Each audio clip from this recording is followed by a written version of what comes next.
Hey, how you doing? Arthur Wu here, and today we are looking at a brand new product from Tiffin, the Lowel TOTA LED XL. They sent me a demo unit to check out, do some testing on. So let's go ahead and take a look at what's inside. All right, we have a few things here. This is a ballast-based system, so we have a separate ballast, 5600 Kelvin only, so it's daylight only, but it has a lot of light. So to be able to get the full amount of punch out of it, you want all the LEDs working at full 100%. We have a dimmer here from 0 to 100.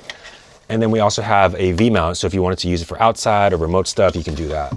We have these little barn doors here, and so if you're familiar with the old school Lowel TOTA units, they have those barn doors that you can use to really control the light itself. And so these clip onto the unit, and they also, the interesting feature is that they have these little clips here for gels and diffusion.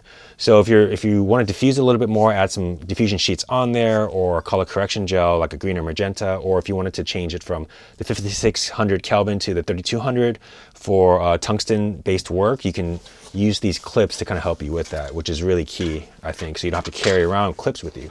Because there are sometimes, you know, I've been on set where you have just daylight units only, and then somehow there's never enough clips. I'm always looking for more clips. So to have that built in there is really nice. We have some cables here, and also this is an object that helps to attach the ballast to the actual stand, whatever stand you're using. So you just kind of clip that on there and attach the ballast on there. And here we have the TOTA LED XL light unit. So this is a really compact unit. You can see, compared to the size of my head, I have a pretty big head, so I don't really know if what that says, but no, but all kidding aside, this is a really small unit for the amount of output that it produces. And so similar to the old school TOTA units, you can see here that you can control how this opens and closes. So you can control where the beams of light are going. And if you open it all the way up, you'll see here you have a nice little panel. And this is actually really deceptive because for my testing, the amount of output that this is going to give is really, really powerful for the size. And if you're trying to eke out a little bit more power, there's some built-in diffusion sheets here that you can actually remove so you can get the bare LED bulbs and get a little bit more power out of that. So all in all, I'm highly impressed by this particular unit just from the quick testing that I've done. And we're going to go ahead and take a look at some of the footage and talk about it. I wanted to start to describe the scene that we have just for our initial setup. This is a living room scene. We have the light coming in from the outdoor of the windows. This is about 3 o'clock in the afternoon in New York City in the winter.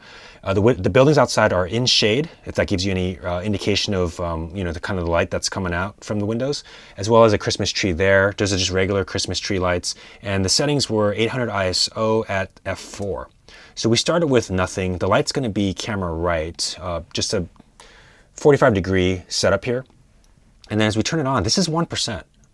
And look at what 1% does. It basically balances out the Christmas tree and it lights up the room a little bit. So you're already getting a ton of power at 1%.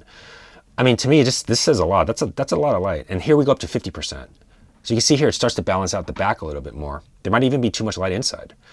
And then we're gonna move up to 100%. And now you're starting to see, I didn't balance for it just because I wanted to see like how much light would come out. So talent's obviously overexposed, but you can see what that looks like there. And this is what the setup looks like. We have 250 diffusion and clipped into those barn doors that we talked about earlier. And so you can see how you can really get a little bit of control into this light unit with the diffusion.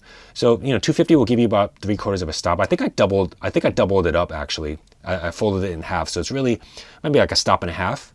So you're really getting a little bit of diffusion there, but it softens it up quite a bit. All right, so this one isn't as aesthetically pleasing. However, I just wanted to see what the light looked like without the 250 diffusion in front of it. This is with the built-in light diffusion panels into the unit. And this is at 1%. So you're still getting a lot of light out of it. You're getting much more actually, more of a stop and a half out of it. But you're actually seeing that, you know, this is what it looks, it's a hard light. It's without any light modifiers in front of it. The next frame here, and I just want to pause this for 1 second and say something. First couple of test shots, they were just really just plain light just coming onto the talent itself. The thing that I look for in light units is not necessarily how fancy it is or whatever, but you know, when it comes to how flexible can it be in terms of the amount of output and how I can modify it. Because really that's where the artistry and the craft of cinematography comes. Because you can have a light unit, but as long as you can shape it into what you want, you can really get some impressive results. And so as we go through these, we're starting to get a little bit more into the craft as far as shaping the light. And so what we're looking at with this particular image is instead of pointing the light directly on the talent, I'm bouncing it into a 4x4 ultra bounce. And it's basically just a really white reflective material. But instead of going directly onto the talent, when you bounce light off of a surface onto a talent, it just makes the light a little bit more flattering. So here, the light is much softer. You can see the softer shadows. And her face is very just, it's a little bit more angelic because it's not so harsh. The fact that I can modify this light by just pointing in different directions and the amount of power that it gives, that's really what I'm looking for. And that's why I was so impressed with this particular light unit, because generally the smaller LED units don't output a ton of light. And so you're not able to get this soft, big feel. But the fact that it has so much power coming out of it, you can really start to shape it a little bit more and get into the world of cinema a bit. All right, so this next image here is through a 4x4 full grid. So the bigger the light source, the softer the shadows are going to be. So this is a bit softer than that 250 that we were looking at, because it is a bit bigger as far as the light unit's concerned. This is actually what really impressed me, because this is the light bare without any diffusion on it. And it's just in a different angle. It's just more frontal. So, this is something that you would see more in like a beauty setup, something of that nature, where you're going more straight on the light. And here, once we put up a 4x4 diffusion, now we're starting to get into a little bit more of the craft. This looks more to me like cinema, like we're in a room with soft light, and it looks a little bit more like we might be shooting for a film. So this is an addendum to the video. I actually had to go out and get a V-mount battery to test what it would look like outside, how much power it would output against the sun. So here we have our scene.